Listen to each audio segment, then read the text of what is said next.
Your Excellency.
Our national chairman chairing this important conference,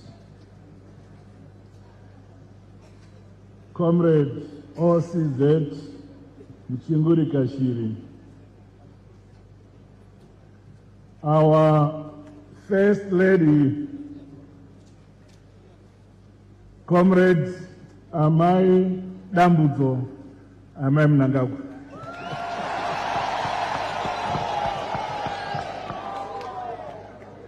The Honorable Vice President and Second Secretary, Retired General Comrade CGC N. Chiwenga, the Vice President and Second Secretary, Retired General KCD Chiwenga, sorry, KCD, oh no, my Chiwenga Varipano.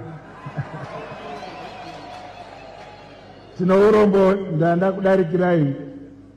Varavere mawako my Chiwenga.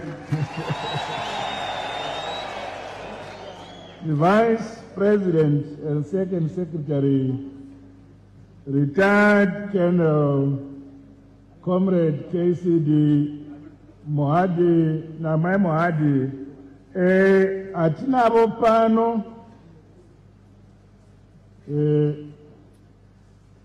Vanzi Namai na chairman, pane kwa watumwa, babodo aiwasu. Wakati batikanei kana wanga achitivo kana wakanzwa nani vanongokwanisa kuzosvika vari koko Harare. Secretary for Administration, Comrade Obet Pofu, members of the Politburo Varipano, members of the Central Committee Varipano, members of the National Consultative Assembly Varipano, war veterans, ex-detainees, ex-restrictees, and all collaborators, Wanashimbido, Nanamjiba Varipano, ministers and deputy ministers Varipano. Izinduna zethu ngalibingelela mazimambo edu ndokwazisai muripano.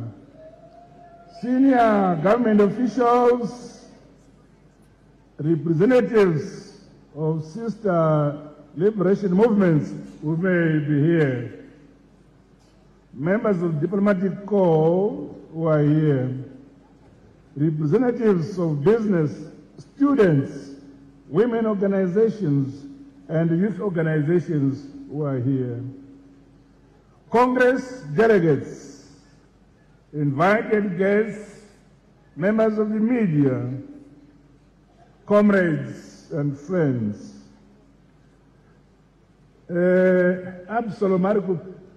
Absalom Skosana. Aripo, we are now.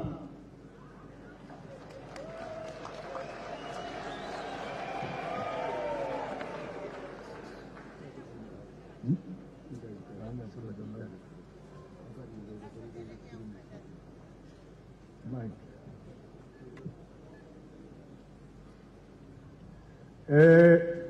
Unoturikira panela zokubuza. Kwete pose. Yes, I'm done. Yes, I couldn't hear.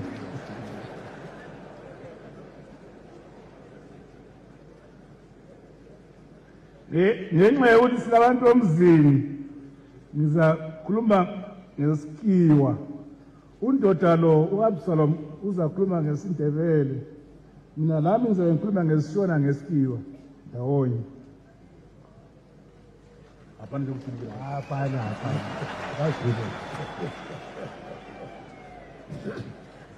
It is my singular honor and pleasure to address this 17th National People's Conference, which is running under the theme Zimbabwe is open for business, unity, peace and vision 2030. Ngizwa ngihlonitshiwe okumangalisayo ukuthi ngiphiwe ithuba lokuthi ngikhulume lani lamhlanje kulumhlangano oqhakathekileyo owesithumi lasikhombisa oweZANU-PF olendikimba ethi iZimbabwe ilungele ukusebenza emabhizinisi. This conference is momentous and historic as it is the first being held following the advent of the Second Republic, which was ushered in after our party's thunderous victory in the July 30th harmonized general election. Musangano wedu uno ndo kutanga wataita tatu. I greet and welcome you all. Phakathi kungakabuyi umhlangano omkhulu weCongress lapho esikhetana khona. Ngibuye ngithanda ukuthi ngemukele ngokuqhakathekileyo abangani bethu abavela kubomakhelwane labo esasilabo silela ilizwe ama-liberation movement. Ndinotenda kuwirirana kwatiri kuita musangano wedu weZANU-PF nemisangano imwe yose revolutionary parties ziri muno munyika Southern Africa muSADC vikuru sei shamwari dzedu dzekuChina dzanoziva kuti vari pano. We commend and value the solidarity and fraternal relations which continue to exist between our respective parties. Allow me to specifically express our gratitude to the Communist Party of China, who continues to support us in our political and socio-economic development. Ngisemukela ke abangani bethu bonke laba esasibambela ngesilwela amazwe ethu. Ngivumelani ngikhangele ngokuqhakathekileyo ngehloniphe ngokuqhakathekileyo abangani bethu abe China Communist Party abakhona lapha abasuka lathi kudala abalokho beqhubeka besisekela lalamhlanje ikakhulu ekuthu. General harmonized elections on July 30th, 2018. It was indeed a crucial election held under a more open, transparent, peaceful and democratic political environment. Lumhlangano wethu ke uza ulandela ukhetho olwaba khona kuona lumnyaka. Ukhetho olulusenziwa ngendlela ecacileyo esobala evumela wonke umuntu ukwenza acabanga ukuthi angakwenza ukuthi awine. Kwakuyikuqala ukuthi ukhetho lolo silwenze kulokuthula kungela kuphambanisa kulabo abafuna ukuphatheka ekhethweni lolo. Ndotena mose kuma province SR Gumi kutakaita sarudzo murunyararo takabatana kudzamara nhasi tino runyararo takangobatana. As a party, we called for unity, peace, love and harmony during the campaign period. I commend all the structures and wings of the party for heeding to this call during and after the election period.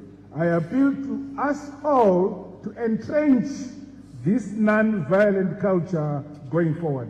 Njengomhlangano sakhuba ukhetho lolo phakathi kokuthula okungazake kubonakala. Njengomhlangano samemezela ukubambana ukuthula ukuze kusebenzeke kuhle ngesikhathi sokukhankasa. Engithanda ukuthi ngibonge zonke izigaba zomhlangano kusukela ingatsha zonke oma youth obaba lathi sonke ngendlela esaziphatha ngayo ingathi ungaqhubeka kunjalo lakusasa. After voting, but in the process of announcing elections, we experienced violence in Harare. We condemned that violence, and I then appointed a commission of inquiry.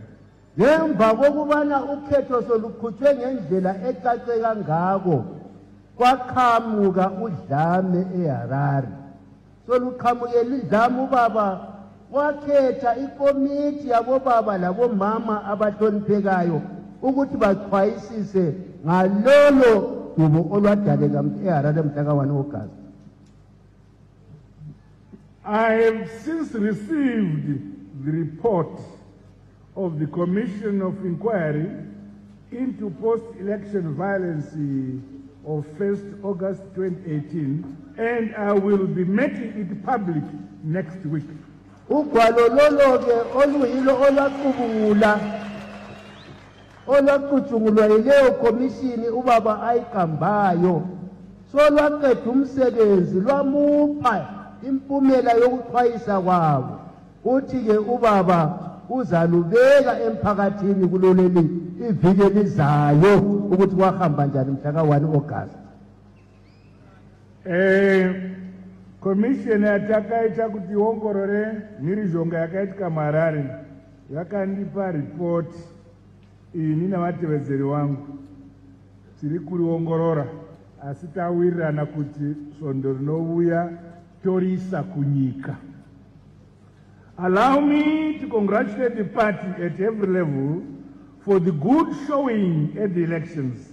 The over 2/3 majority in the National Assembly and the 50.6% in the presidential elections was by no means a small feat.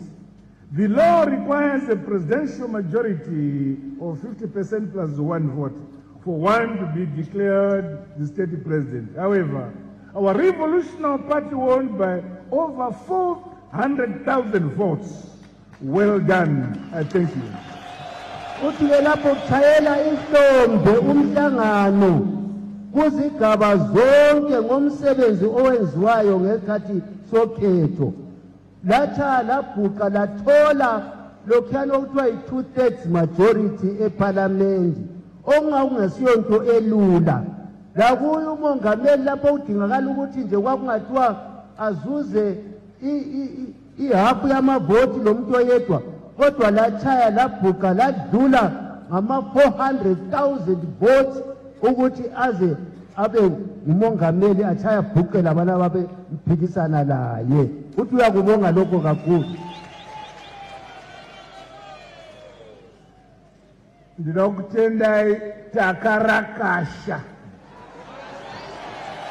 vaitikwikwiza pasarudzi yapfuura iyi kumaprovinsi ese takarakasha vakarakashitika.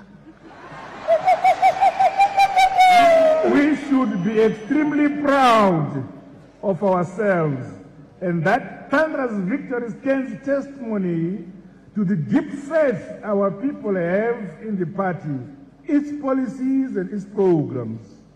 Kumele ke sizigqaje ngoba sathaya sabhuqa siqhubeke bakithi sihlonipha sibonga abantu bethu ukuhlonipha lokwemukela izinqumo lendlela zomhlangano umhlangano oqhuba ngawo kuzo zonke izigaba zempilo.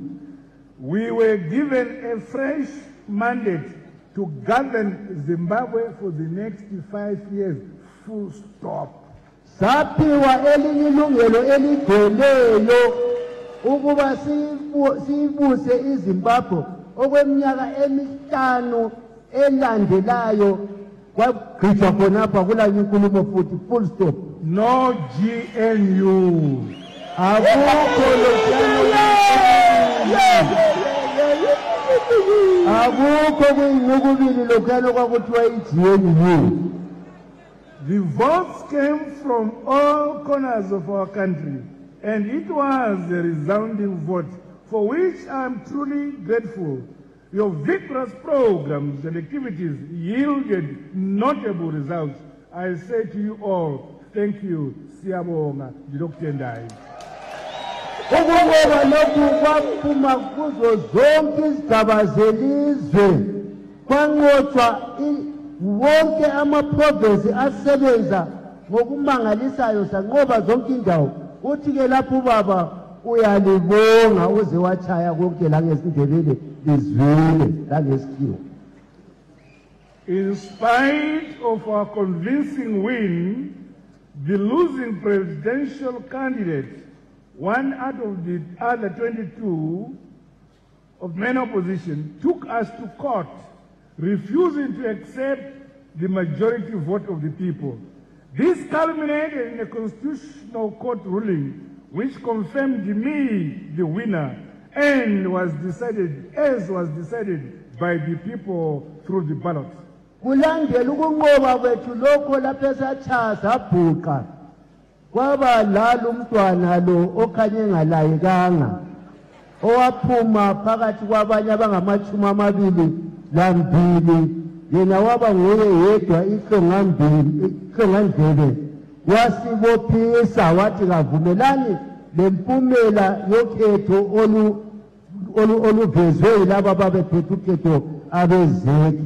Kodwa-ke idale likhangele udaba lwakhe labona ukuthi ngokuyimana nje kwabuya lokho kwakuthiwo ngabakhangela ukhetho ukuthi sithaye sabhuqa njengezanu-PF umongameli wethu uchaye wabhuqa okunye lothwana okungu-23 okwakuzenzisa.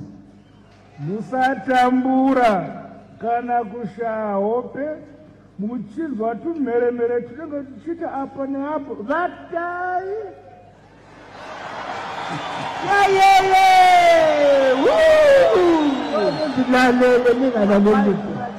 I urge members of the party not to be deterred by those who continue to make irritating noises. As a ZANU-PF, we have no agenda for GNU. Let us instead continue with our people-centered and driven policies, focusing on rebuilding the economy, increasing productivity, hard, honest work, wealth and job creation, fighting corruption, and improving the overall quality of our people in our country.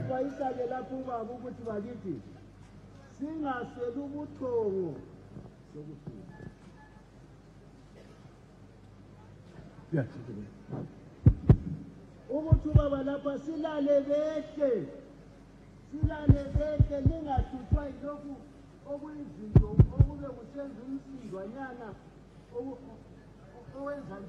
Njalo ebusuku ukuthi kuyakwenza ukuthi ungalali nje lina lilale behle njalo uyalithembisa ukuthi njengomongameli lebandla leZANU-PF abala ngitho lomcabango omncane wokuthi babuye benze lokhuyana oka-209 okwathiwa kule GNU.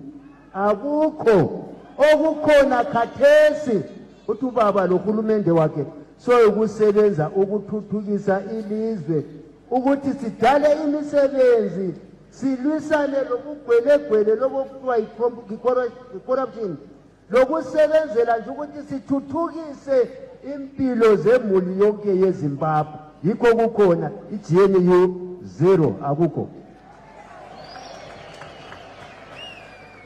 We should all be warned from complacency due to our impressive showing at this year's elections. The voting patterns and subsequent results, along with the general needs of the people across the country, compels us to work harder in building the party, starting from the cells, villages. Lapha uthanda ukusiqwayisa ukuthi singathi ngoba sacha sabhuqa bese sizihlalela nje sikholisa ukuthi sithi sanqoba uthi bakithi indlela abantu abavota ngayo iyatshintsha ngezikhathi ngezikhathi. Ngakho kuqhakathekile ukuthi sisuka khathesi kumele sisebenze ngamandla sisebenze zima sisakha umhlangano siqala kuma-cells siye kuma-villages sisiya phezulu sakhe umhlangano oqine okumangalisayo.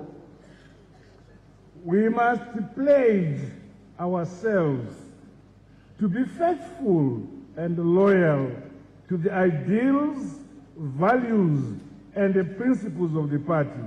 We must be totally esiziphatha ngayo ukuze sithengisele ukuthi siyubukhokheli beqiniso obuzimisele ukusebenzela umhlangano. Tese ngathi tsidze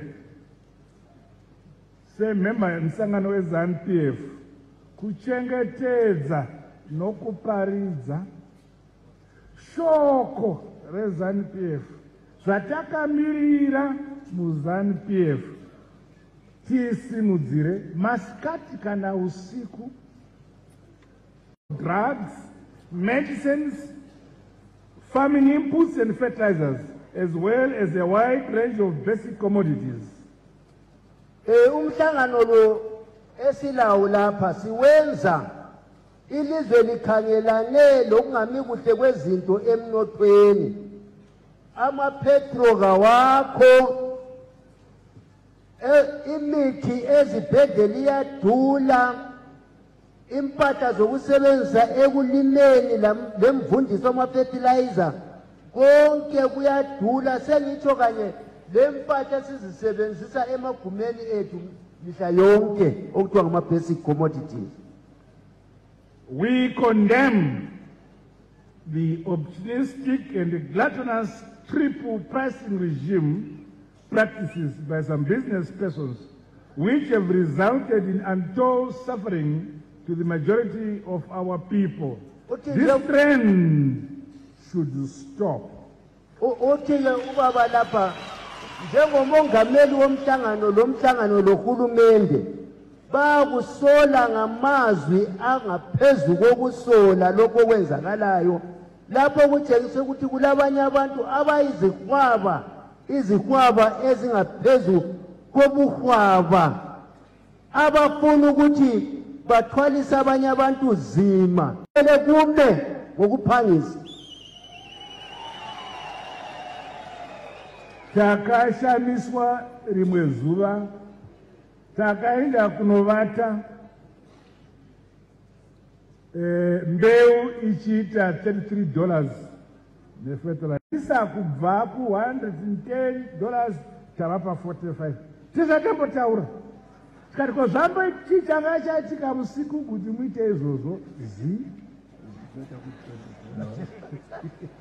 lapho kudala ukuthi salala ngobunye ubusuku inhlanyelo lokunye sokukhwele kwayemayezini khona linhlanyelo okuyi-10 kg sokungama 100 plus sokusengoma 200 khona uthi bavuka bababiza bona abantu bezinto ezikhwele ngayena leyo indlela ngobusuku nje obodwa uthi wababiza e-State House bafika bathi gwaqa e-State House uthe bengakaqali ngitsho lokukhuluma ukuthi ababuza ukuthi hey bobaba labo mama izolo silele inhlanyelo sakuba-30 namhla sivuke ku-100 and something kuhambe njani engakababuzi bahle bona bodwa bathi hayi mdala setehlitsile sesiye ku-45 10 kg engakababuzi. Government along with industry continues to dialogue and interrogate the cost build-ups towards finding lasting solutions which will bring permanent relief to consumers and great lokukhwela kwezinto mahlayana lungiswe njalo nxa lulungiswa babuye bakhangele indlela zokuthi kungenziwani ukuze umnotho ungaze waphambaniseka abuye athi ekucineni basemsebenzini ukuthi bakhangele ukuthi kungenziwa njani ukuze bakithi kulethwe imali yesizwe njengoba khathesi singelayo sibili imali okuthiwa lengeZimbabwe. This gathering, however, remains timely and presents us with an opportunity to reorient, refocus, rejuvenate, and re-engineer our party to make it adapted to new times, realities, and new political dynamics grounded in economic ethos and aspirations.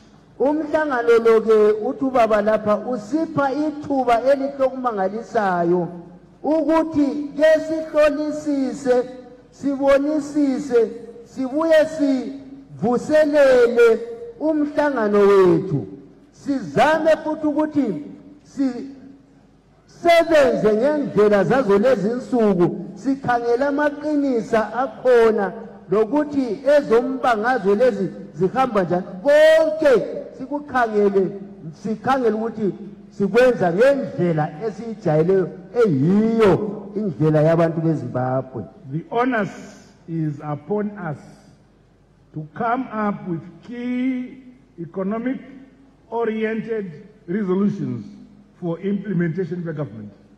Umsebenzi ke ukithi lapha njengabameli bezigaba ama-delegates ukuthi siphumele izinqumo lapha lemcijo eyakwenza ukuthi silungise ezomnotho wethu ukuze bathathe laba bahulumende baye kwenza njengohulumende.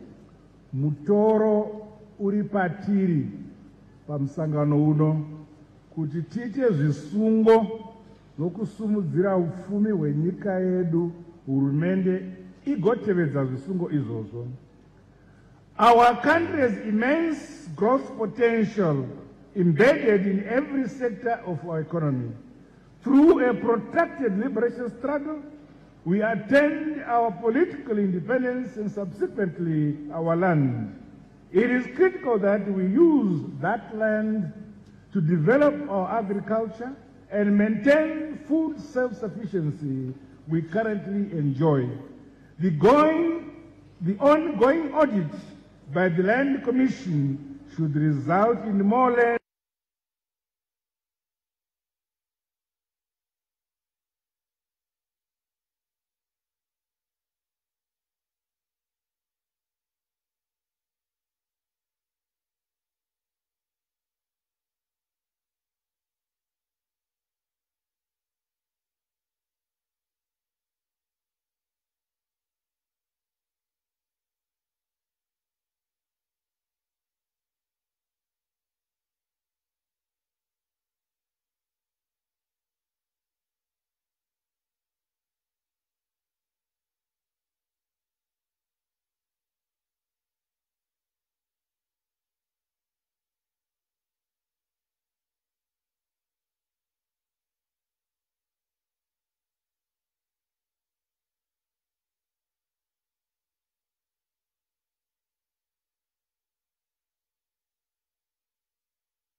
abalimi ngakho konke abangakudinga kule presidential input support scheme esiyaziyo sonke ukuthi-ke uhlelo lolo lukhona kubo bonke abalimi abangakhona ukuthi baluthole ngakho kuyazikhuthaza lapho ukuthi lusebenze izigaba zonke zelizwe lakithi. In the same vein, the party has mobilized citizens in respective areas to participate in the livestock, fisheries, and the wildlife program. We have today begun distributing livestock under the Command Livestock Program to beneficiaries in Matabele South, Matabele North, and Masoro provinces. The program will spread to other provinces in the coming years. Okufanayo bakithi umhlangano wenu ukuthanisa abantu ezigabeni zonke eziseleyo ukuze ubancedise ngezifuyo izinkomo ukufuya inhlanzi ukufuya inyamazana zendle uthi njalo sebeqalisile ukuthi abantu banikwe izinkomo amatokazi ngaphansi kwekomandi livestock ekuba izifuyo uthi-ke asebetholile lokho ngabakhonapha emaceleni south emaceleni north labemasiko uthi uhlelo lolu luyaqhubeka luyaze lufike indawo zonke zelizwe kona lonyaka ozayo. The restructuring of the cold storage commission, among other initiatives, will bring greater impetus to the revival of beef industry. Ukulungisa kwe-storage lana ekhonapha koBulawayo kuzakwenza ukuthi kuvuselele kakhulu ukusebenza kwendlela yokusebenza izinto zenyama yenkomo elizweni. I call upon stakeholders in the livestock sector to play a more proactive role in the development of pastures and contemporary animal husbandry practices. Kucela bakithi besifuya izinkomo ukuthi sizame ukuthi amadlelo ethu siwenze ngcono ukuze kwenzele ukuthi sithuthukise ukufuywa kwezinkomo. Meanwhile, through the relevant authorities, food deficient areas will receive the requisite allocation of grain for their needs. No one should starve of hunger. The country has enough strategic grain reserves. Kulezinye indawo engathi sezisilele kudeni lapha izindawo lezo zingaze zethuka ngoba amaqhinga azathathwa lapho ukuthi wonke umuntu olambayo uzancediswa ngokudla ilizwe lilalo ukudla okwaneleyo. Hakuna mhuri munomuzimbabwe inosungiwa kuti tifende nzara nokuti tine chibagwe chedu chakawanda munyika zvatakachengeta pakurima kwatakaita gorira mvura tinokwanisa kuti tese munyika tirarame zamatasikazi rinouya tarohwa saka hapana anofanira kuvanzai. Our esteemed traditional leaders, the Dunas, are aimed to strengthen, modernize, and revamp the Zunderama Municipal Temples philosophy.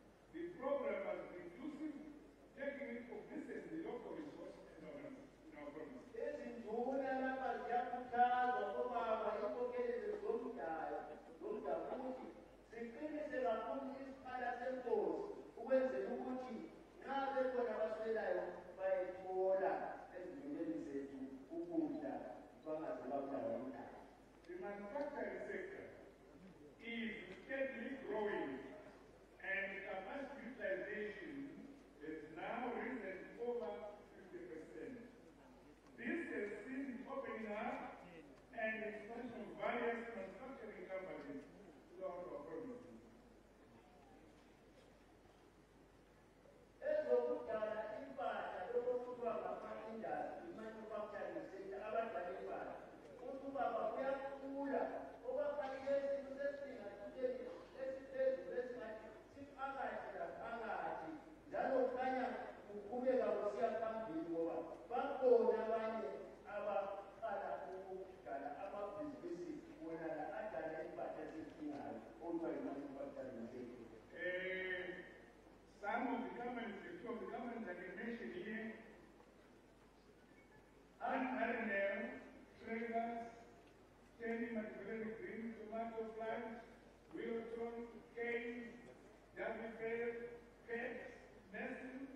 The mining sector continues to grow rapidly.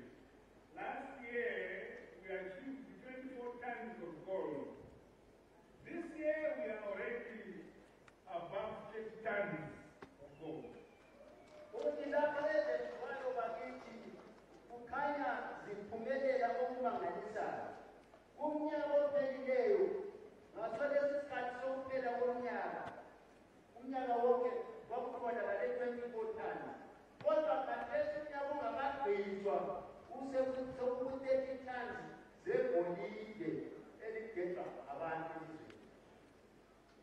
I would like to thank the small-scale miners and proposals.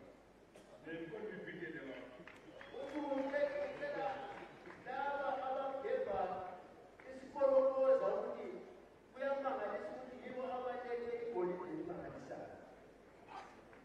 In terms of capacitating the small-scale mining sector, we have opened gold mining centers in 3 provinces, and more will be opened in the coming years.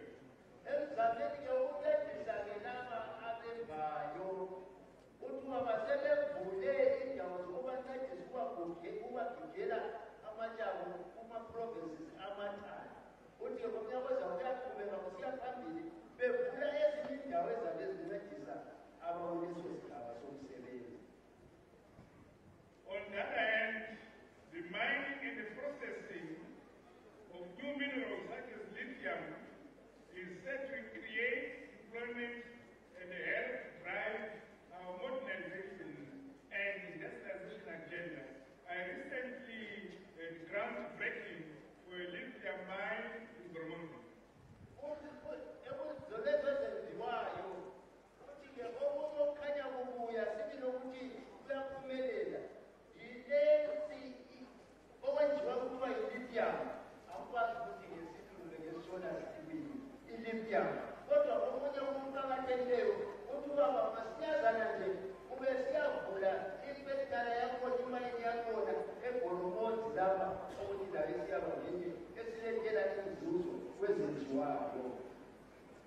And I tell her to mining. When I got fed up, I got 24,000 gold. When I got that, I got my time. Repeatedly, with the other one, my promise I got 1 day. Because the time of Bama put up groundbreaking, my children to promote to Cheroshos lithium. Government recently approved the diamond policy, which will see the country realize maximum benefits of this valuable resource. We will continue to facilitate the creation of policies that encourage value addition and beneficiation of our mineral resources in our country.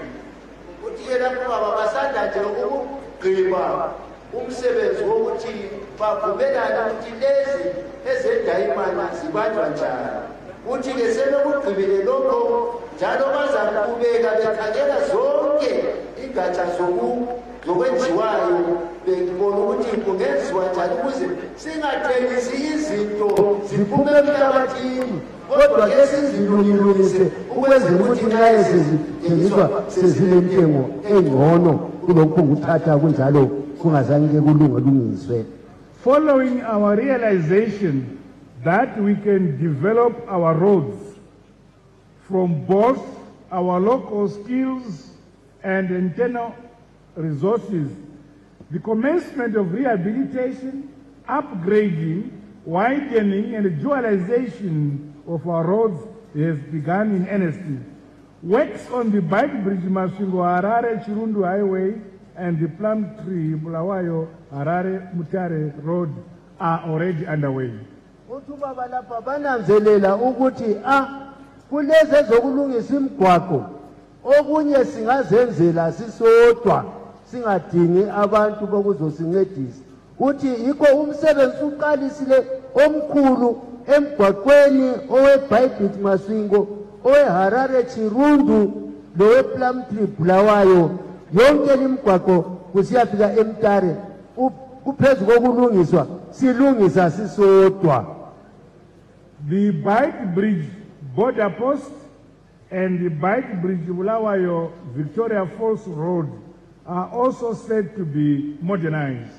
Umgwaqo ke osuka kuBhayibhiti eborder post khona ngale usiza koBulawayo lokusuka koBulawayo usiya eFolosi lemanzini ukhangelele ukuthi wenziwe kube ngumgwaqo walezi insuku.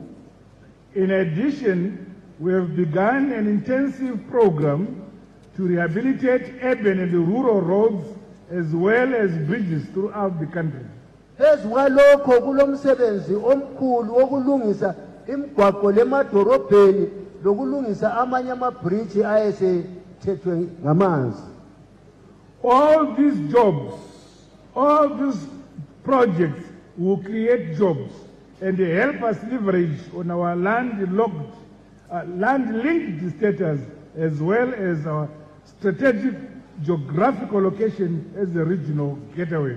Yonke limsebenzi ayiqambayo emgwaqo iyaqalisa imsebenzi izadala imsebenzi emangalisayo njalo kusincedisa ukuthi siqhumane ngcono labomakhelwana bethu ikakhulu laba abalendlela ezifika endaweni njengozolwandle njengoba thina singabantu esiphakathi esingelalwandle olusigombolozeleyo. Through the support of the People's Republic of China, our energy sector has seen massive expansion.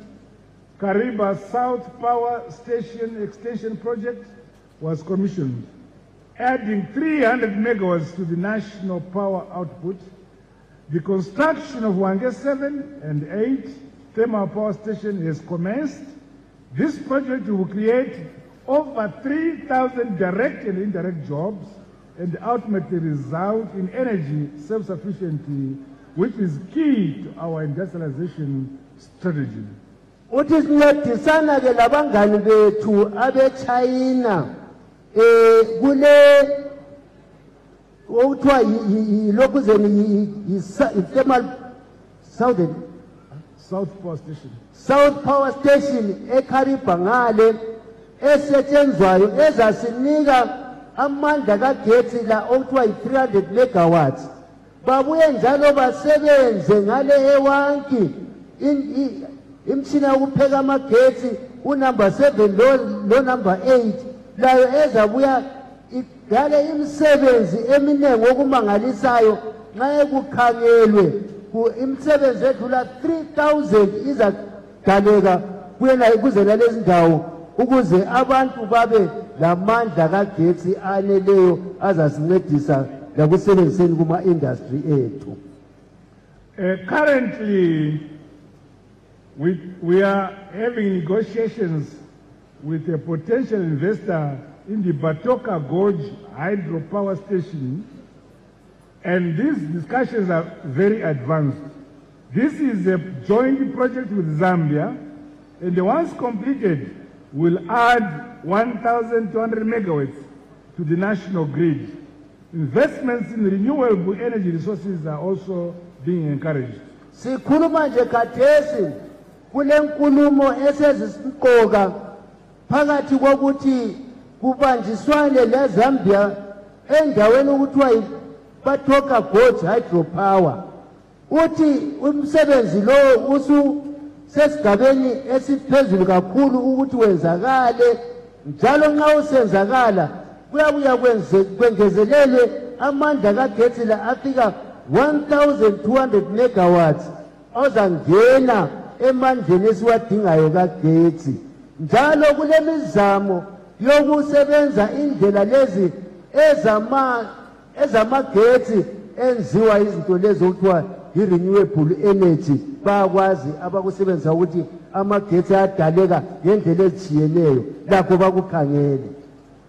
Here in Matabele South, there has been a project the last 2 or more years for a solar project where $5 million was paid and a bit of ground was cleared. But this morning I have read in the newspapers that ZESA must pay 25 million to the person just cleared the ground and did nothing. Khonapha kwelabandebele khonapha esikhona eMarch South kwakufanele kwenziwe isitithi samagetsi. Umuntu okumele akwenze wanikwa inkalakatha yemali wapho ngufika wacenta nje wacenta kenzanga lutho. Uthi ke lapho babuya mangala ukuthi uthe bala i-newspaper lamthethseni wabona ukuthi umuntu yena lo owanikwa imali wapho ngiyacenta oyisihlahla okuthathu sokuthiwa kanikwe futhi 25 million. I do not understand how our courts work. Uthi kuyehlula ukuthi lapha kwezemthethwandaba kanti kusetshenzwa njani. With regard to our tourism sector is on a recovery path with increased tourist arrivals. We must encourage broader participation by our people so that they take full advantage of our potential in tourism. Kulezi kezokuvakatsha okuthiwa i-tourism uthi uyakhuthaza kakhulu ukuthi njengabantu beZimbabwe njengezizalwane zeZimbabwe asingeneni kulelo hlelo lokuvakatsha lokuvakatshelwa ukuze sibe yithi esiluphetheyo njengabanikazi belizwe. In our social services sector, government will continue to prioritize policies which promote quality education and health provision. The construction of schools in marginalized areas will be accelerated. No child should have to walk more than 5 kilometers to go to school. Kulezi ke ezokunceda abantu ezempilo ezifana lokufunda ezamakliniki izikolo uthi kubaba lapha kuza kwenziwa imizamo yonke ukuthi abantwana bonke bathole indawo zokufundela eziseduzane. Kungabi khona umntwana oza funda lapha okudlula khona amakhilometha amahlanu bafunde besuke eduzane abantwana ngezikolo eziseduzane zizakwakhiwa lezo zikolo. We continue to reorient and transform academic institutions to be more responsive to industry and aligned to the national economic trajectory. Institutions of higher learning must be centers for inventions, innovation, and business incubation. There should be fountains of knowledge as well as hubs where patriotic young people with inquisitive minds for entrepreneurship, research, and innovation are groomed and nurtured. Kukhangelwe kakhulu khathesi ukuthi kube lokutshintsha izikolo zethu eziphezulu ama-university lama-polytechnics zikhiphe abantwana abakwazi ukuthi bancedise kwezokudala inotho eze-industry.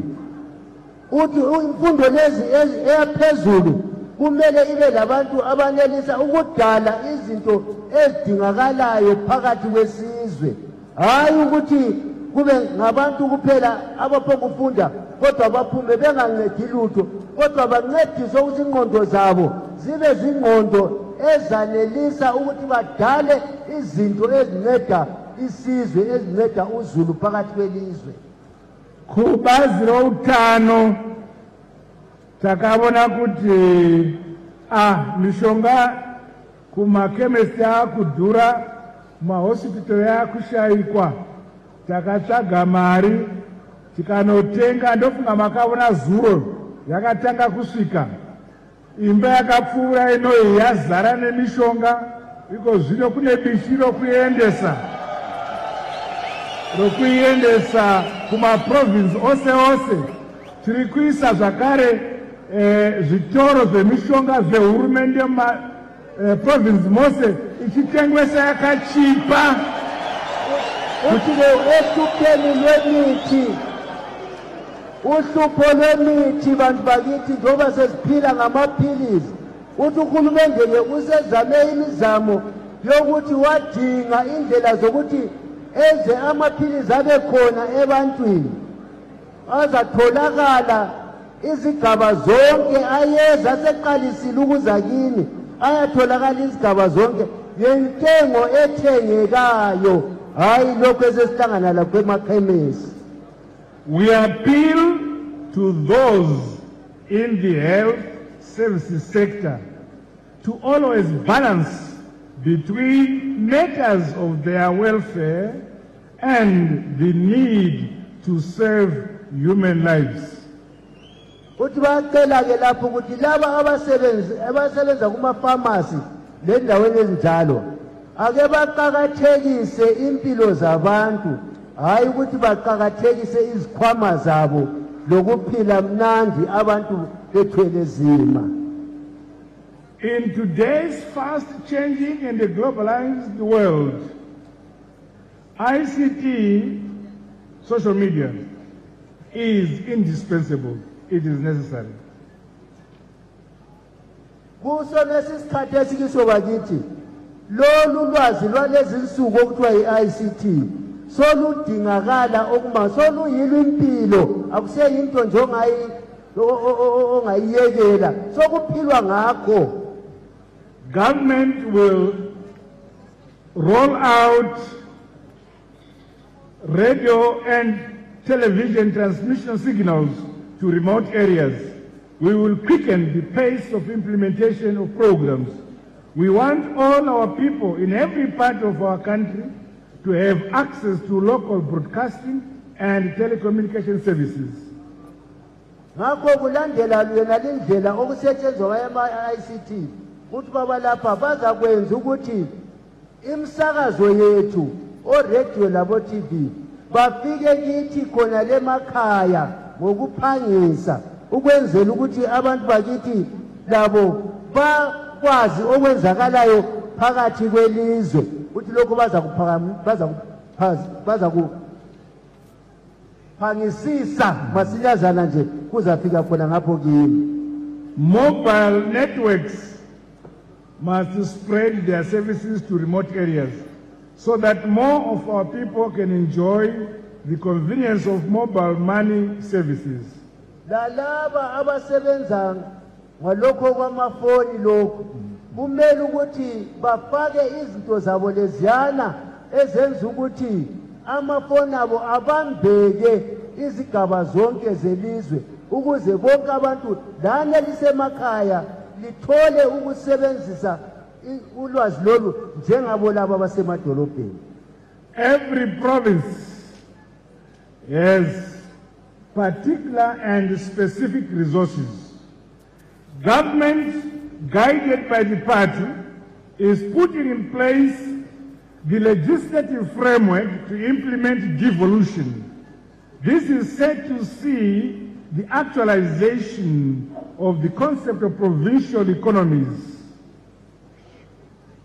Uthi lapho baba izigaba ngezigaba zenu lapho ezivela khona kulezinto ezitholakala khonapho eziyinotho uthi ke sebephezulu komsebenzi uhlelo lolu olwe-devolution luzokhangelana lapho lokho ukuthi njengezigaba khonokho elingabe kuyikho okuliphilisayo okutholakala kini kungaba ngezimbiwayo kungaba yi-tourism kungaba yikufuya inkomo kungaba yini khonapho lincediswe ukuze kulincedise kube yiyo inotho eyiyo eqakathekileyo ezigabeni zenu ezishiyeneyo.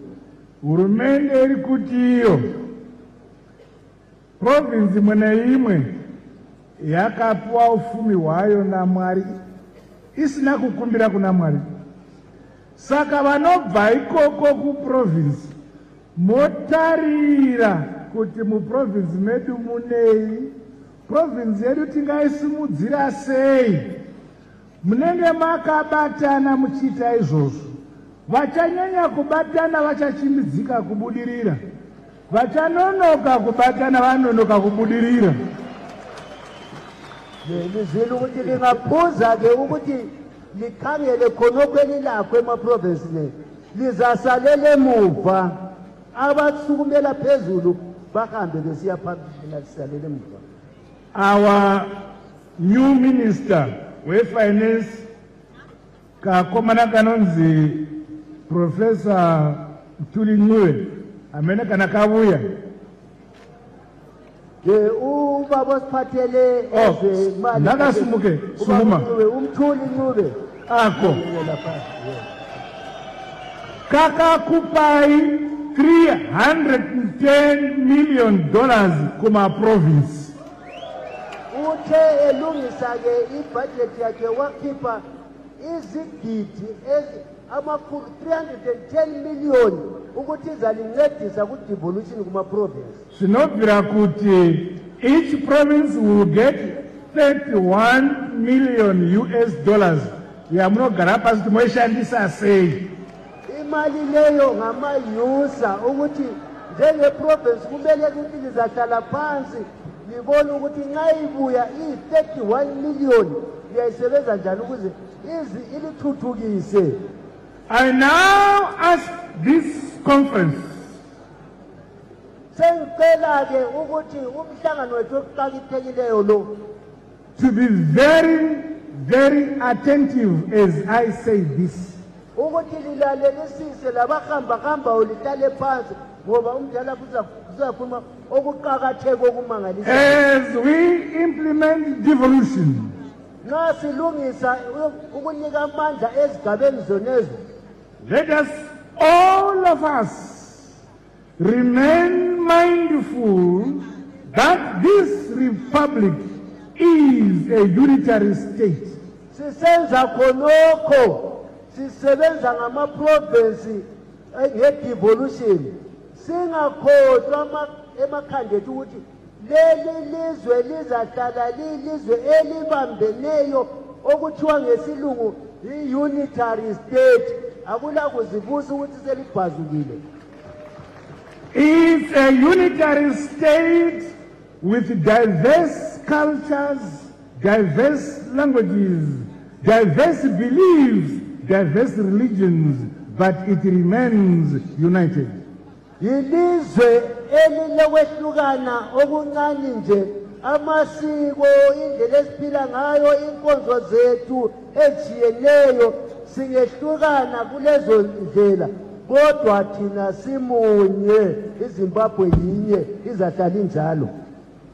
I'm aware of elements who preach secessionism phasi nabo. Uthi uyakwazi ukuthi bakhona abanye abasizondayo abafuna ukuthi kube khona ukubhazuka kokudonselana, uthi labo phansi labo.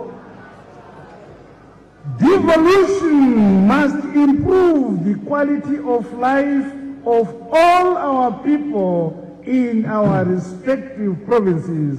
Therefore, as a country, we then have the improvement of the life of our people as a nation.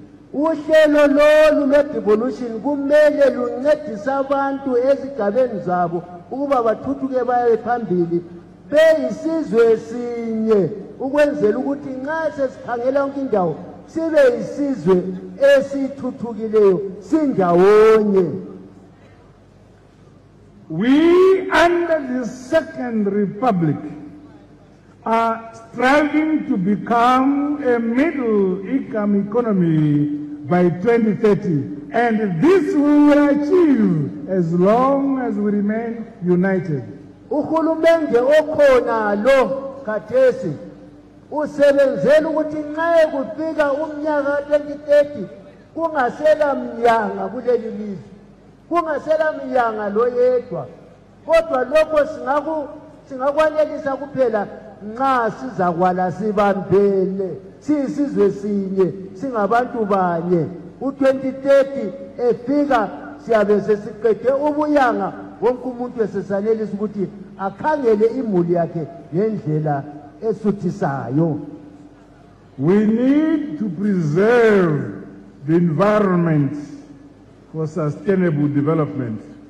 This is fundamental to every single patriotic Zimbabwean. Kumele ke sigcine ezemvelo sibe lobukhwele ngezemvelo yethu sikhangele izihlahla konke okungabe kuyimvelo amanzi amadamu konke yiyo imvelo yena leyo okuthiwa sikhangele bakithi ukuze njengabantu beZimbabwe sibe lakho ukuthi sithiyele abantwana ilifa kusasa. We recently designated the first Friday of every month between 8 o'clock in the morning and 10 o'clock in the morning to clean our environment every Friday of the first week of each month. Uthi lapho ubaba bavumelene balungisa ukuthi uLwesihlanu lokuqala inyanga ngenyanga lapha nje uqalisa inyanga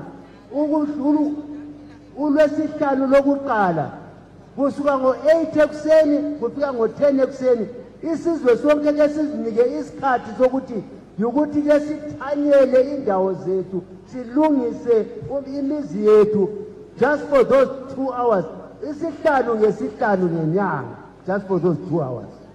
Ndikutini kumatimimana enyika yenu musi wechishanu wesondo rokutanga mwedzi umwe neumwe kubva nguva dza8 kuseni kusvika nguva dza10 kuseni pazuva rechishanu iroro tose patigere titsvaire.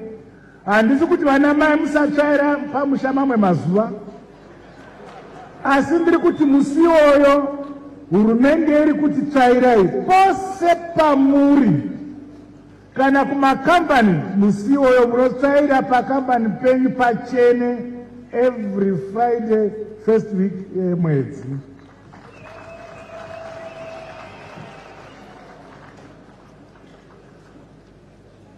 To achieve the modern prosperous society we envisage to become, we must cleanse ourselves from the retrogressive tendencies such as corruption, selfishness, economic sabotage, indiscipline, immorality, among others. Ukuze sifike kulesi isigaba esisikhulumayo ukuthi sibe ngabantu abangasibayanga, kumele sithiyane lengcekeza yonke eyokuganga ubugwegegwele bemhlobo etshiyeneyo, sibe ngabantu abaqondileyo ukuze izinto zethu sizenze ziphumelele. Nxa kulokho kukhona amasela, kukhona abangafuni ukusebenza ngendlela eqondileyo, amatsotsi, hayi asindawo. Ngakho uyacela lapho umdala ukuthi ake sizinuka amakhapha sonke sisebenze ngeqinisa ukuze siphumelele. We must be honest, hard-working, transparent, disciplined, and selfless in all that which we do. Uyatsho ukuthi bakithi uyaphinda uyacindezela kube sithembeke, sibe ngabantu abasebenzayo zima, sibe ngabantu abangaganganga, abangasimasela kuyo yonke nje into esiyenzayo empilweni, siphile impilo yabantu abazihloniphayo. These are values and national ethos which must become a culture among us. All our authorities must work more concertedly to eliminate corruption and other ills affecting our society. I further exhort the structures of the party also vigorously to fight all these scourges.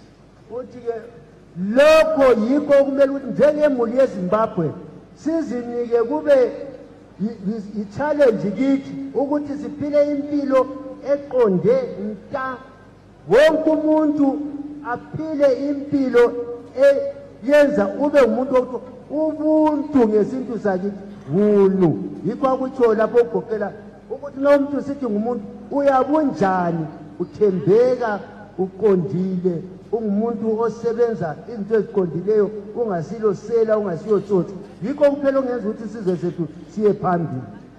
As we drive the economic vision, I challenge our women, our youths, our war veterans of the liberation struggle, along with each and every one of us, to play our part in building our second republic. Utsho njalo nje uthi bakithi ucela ngezigaba ngezigaba zethu ababengabalweli benkululeko abakhokheli bomhlangano abasezigabeni ezinye ezithile sonke nje sisebenzele ukuthi ilizwe lethu khathesi sisebenzele iphumelele. We have established the Zimbabwe Women Microfinance Bank and the Empower Bank as empowerment tools for our women and youths. Sebeqalisileke ibhanga eliqondana kakhulu lokuthuthukisa omama baqalisa ibhanga lokuthuthukisa olutsha zonke lezi izindlela zokuthi kuncediswe isizwe sithuthuke. We must occupy ourselves with the concern to grow our economy, to create wealth and create jobs for our people. Kumele sizihluphe ngokuthi sithuthukise inotho yelizwe lakithi sidale imisebenzi etshiyeneyo ukuze isizwe sakithi sisebenze abantwana bathole imisebenzi. However, as a party, we must continue to recruit more members and groom them to vote for the party in our next harmonized general elections 2023. Sisenze njalo singalibali ukuthi siqhubeke sidinga amalunga amatsha emhlanganweni ukuze kwenzele ukuthi nxa sifika ku-2023 sibe sesilaba abanye abanengi abazasivotela ngama-election ka-2023. I implore our young generation, our youths, to be educative and informative in the social platform and engage the others who are playing on that platform. Rakashanai from our social media. Uthi bakithi linabatsha Imi muchisumudzira musangano wenyu. Linabatsha ake lingene kikho khona okuthiwa ngama-social media platforms lapho kwenzakala khona ingcekeza eningi kakhulu. Umdala lapho uthi ngenani khonapho mayouth eZANU-PF lidirishane labo bonabo abakhuluma nonsense kukhona lokho ngama-platform kulapho impi yakhona ekhona khathesi ngakho kufanele ukuthi sitholakale siyilwa okuzwayo singagoqi izandla besenza ubuhlali. We must always remember that our revolutionary party ZANU-PF has a history and a vision embedded in unity, peace, harmony and development. Okumele singakukhohlwa ukuthi umhlangano wethu weZANU-PF umhlangano othanda ukuthula othanda ukubambana kwesizwe othanda intuthuko yesizwe. Our party values must therefore permeate throughout the structures of the party. Lokho ke yikho kumele ukuthi kutshengisele kuzo zonke ingatsha lezigaba zomhlangano ukuthi ukubambana ukuthula lontuthuko yesizwe kube yiyo iBhayibheli yethu yokuqala. During this conference, it follows that the wings must engage in frank, honest, and candid discussions which drive our party forward. Thereafter, it is our expectation that they will use their numerical advantage to galvanize their members for more active participation at all levels and spheres of the economy. Lo mhlangano ke uzasiphathisa bakithi ukuthi ekuqoqeni kwethu sinika namacebo ukuthi nxa sesisuka lapha sibe ngabakhokheli abalesisindo esingcono asebezwisisa ukuthi nxa sisuka lapha singakhuluma njani singenzani ukuze sithuthukise ezomnotho welizwe lethu. Our government is carrying out its reforms and rebuilding programs as guided by our manifesto. We have introduced the Transitional Stabilization Program and the vision towards a prosperous and empowered upper middle class by 2030. Uhulumende ke esebenzisa imanifesto eyasiwinisayo eKhethweni useqalise uhlelo abalubiza ngokuthi i-Transitional Stabilization Program. Uthuke uhlelo lolu baphakathi kwalo luyasebenza bakhangelela ukuthi luzaba ngezinye indlela eziqhakathekileyo ezasincedisa ukuthi sifike kuona lana ivision 2030 ukuthi kuyabe kungabesela mnyaka kuleli lizwe. In that program we have 5 items. It's difficult to translate them, Skosana. We have 5 items in the Transitional Stabilization Program. 1, macroeconomic stability and re-engagement. Can you translate that? No. Macroeconomic stability. No. Okay. Inclusive growth, number 2. Infrastructure and utilities, number 3. Social development, number 4. And the governance, number 5. Everybody has understood. Is understood, yes.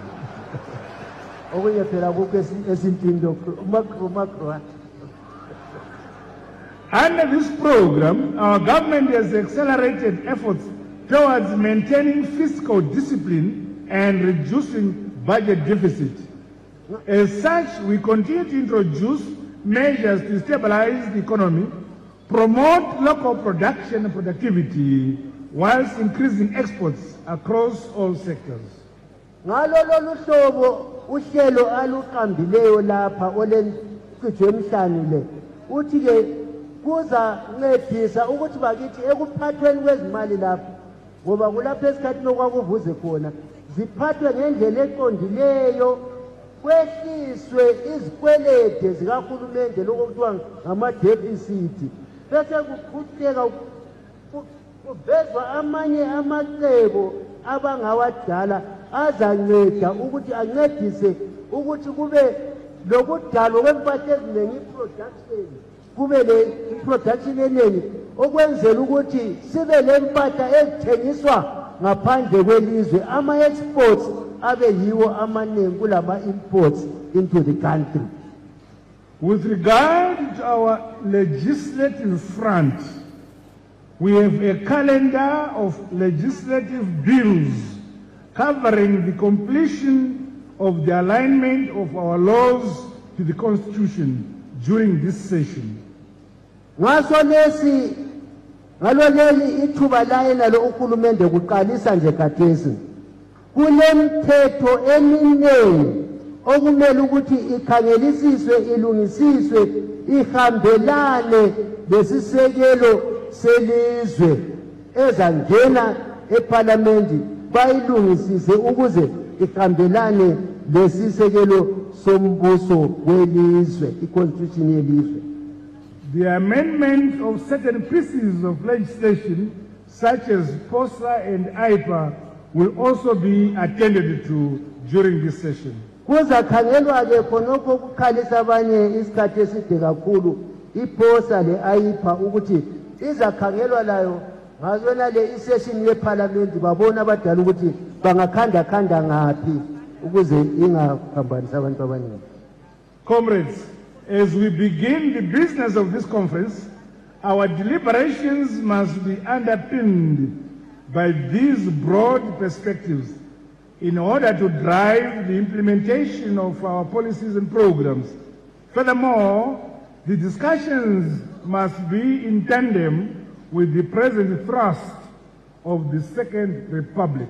ngakho bobaba labomama nxa sesiyangena ke ekuqoqeni emhlanganweni wethu lapha uthi uyacela ubaba ukuthi esikuqoqayo lapha kube izinto ezihambelana lalokhu asekwethulile phambi kwethu asekwethulile ukuze ingqoqo zethu ziqonde ekutheni zilungise khonokhu okuzanywa ukulungiswa ngaso lesi sikhathi i-Second Republic. This conference must interrogate what government has achieved during the last 12 months, what the party has achieved during the last 12 months, what the government has failed to achieve during the last 12 months, what the party has failed to achieve during the last 12 months, and then set a program for the next 12 months. Othi kubaba lapha umhlangano lo kumele uzinike umlando wokuthi ubone ukuthi umhlangano wenzeni okumele ukwenze ngemva komnyaka olenyaka ezingu-12 uhulumende ngemva kweminyaka ezingu-12 yena wenzeni nxa konke lokhu sesikutholile yikho kuzasincedisa ukuthi pho kwinyanga ezi-12 ezinye ezizayo siyabe sesisenzani kodwa sesike sakhangela ukuthi vele senzeni njengephathi njengohulumende umnyaka wonke ophelileyo. Let us understand and remain concerned by the plight of our people, their sentiments, always grasping their needs and priorities. In doing so, we must be flexible, adaptable, and supportive of changes as we journey towards the Zimbabwe we want. Njengabakhokheli kumele ukuthi silalele izifiso zabantu esibakhokhelayo singazaba ngontamo lukuni sivumele ukuthi siyenze khonokho abakhalela ukuthi sikwenze ukuze sifike kuso lesi sigaba lapha esithi iZimbabwe esifisayo iZimbabwe esithanda ukuthi ngasibalayo. I would like again to emphasize that the new dispensation has brought about a servant leadership. You yourselves are leaders in the provinces you come from. You also must be a servant leadership where you come from. Uhulumende womphathi ngalezi insuku idinga abakhokheli abazazehlisa ebantwini bakhokhele besemukela ukuthi bona bayizisebenzi zabantu njengoba lani livela khonale ema-province thathani ke lowo mlayo nxa lisebenza khona ngale makhaya lizehlise likwazi ukuthi lisebenzela abantu yibo ofolomane benu hayi khona lini ukuthi bese siba yini omkhosi kanti ke abantu yiwo amakhosi ethu sonke njengabakhokheli. You are here because the people you lead elected you to lead them. Ulapha ngoba abantu obakhokhelayo bakukhetha ukuthi ubakhokhele. So your masters are the people who elected you. Those who elect are masters. Those who are elected are servant leaders. Ngakho ke labana abantu abakukhethayo yibo onkosi bakho wena ungaphansi kwabo ngoba yibo abakwenza wabakhona. Most importantly, samunofanira kuchengeta muchidzokera kumusha ndezokuti muri vatungamiriri vevazhinji vasara kumusha. The voice of the people is the voice of God. The voice of the people whom you left behind is a greater voice than your voice. Listen to that voice. uthi lalelani kakhulu bona abantu esibachiye emakhaya ngoba ngobuningi babo bekhuluma phosa into abayikhulumayo siyithathe njengokuthi uNkulunkulu utsho njalo. Me and my administration shall and will always listen to the voice of the people, because the voice of God. Uyalithembisa ke lapha umongameli ukuthi yena lequla lakhe leli alikhokhelayo bazalalela okuchiwo ngabantu ngezikhathi zonke. I say to you all delegates, be patriotic to Zimbabwe. Nobody else can be patriotic to your country except yourselves. Wobani le jealous libe lokuthanda ilizwe lenu okungaphezulu kokuthanda ilizwe lenu ipatriotism ngoba nxa lingakwenzanga khonokho ngakho omunye ongalenzela ukuthi athande ilizwe lenu okudlula lina yilo kumele lilithande.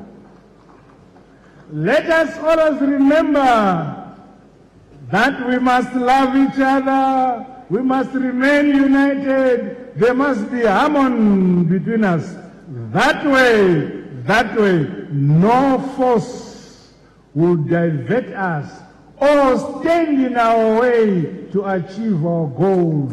Zimbabwe will be great again. Singahlala sibambele sithandana sizwanana silokuthula iZimbabwe izabuyela ekutheni ihlonitshwe iphansi lonke. Allow me now to table the Central Committee report to this 17th National People's Conference. This report outlines the activities undertaken by the various departments of the party during the course of the year behind us. I saw table the Central Committee report. Ethule umbiko wobukhokheli obungaphezulu komhlangano iCentral Committee uthi ke ugwalo lolu aluphakamisayo lolu luqukethe imisebenzi yonke eyasetshenzwa ngama-department achiyeneyo phakathi komnyaka wonalo. Ngakho ucela ukuthi alethuleke phambi kwenu njengabameli bezigaba zonke elizweni ukuthi yiwo ke umsebenzi osetshenzwe ngabakhokheli benu umnyaka wonke. I thank you for listening to me with such silence and dignity and discipline. Uyabonga ukuthi lilalele latshengisa ukuthobeka lenhlonipho esethula amazwi akhe awathuleyo. Pamberine Zanu-PF, Pamberine Zanu-PF, Pamberine Zanu-PF, Pamberine Zanu-PF, Pamberine Okubatana, Pamberine Okubatana, Viva Zanu-PF, Viva Zanu-PF, Viva Zanu-PF, Viva Pamberine Zanu-PF, Pamberine Zanu-PF, Pamberine Okubatana, Pamberine Okubatana, Pamberine Okubambana, Pamberine Okubambana, Pamberine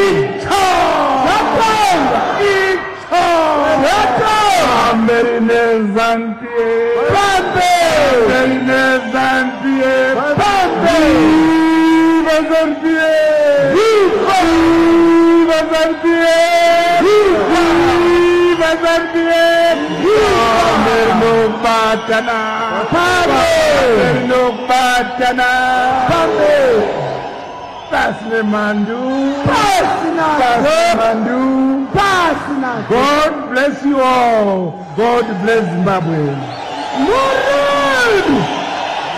Mururu Maburizo. DJ.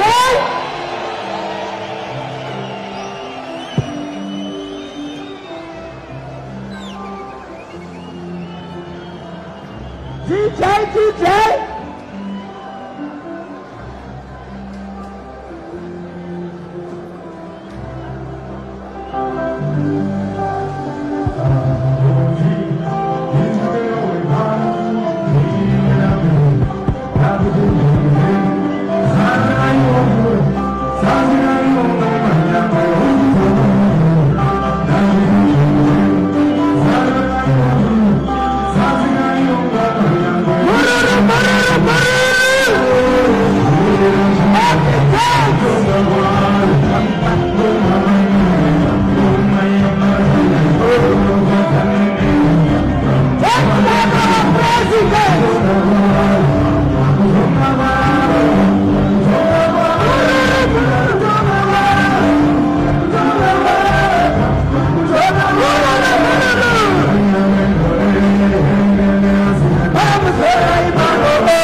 Tornado!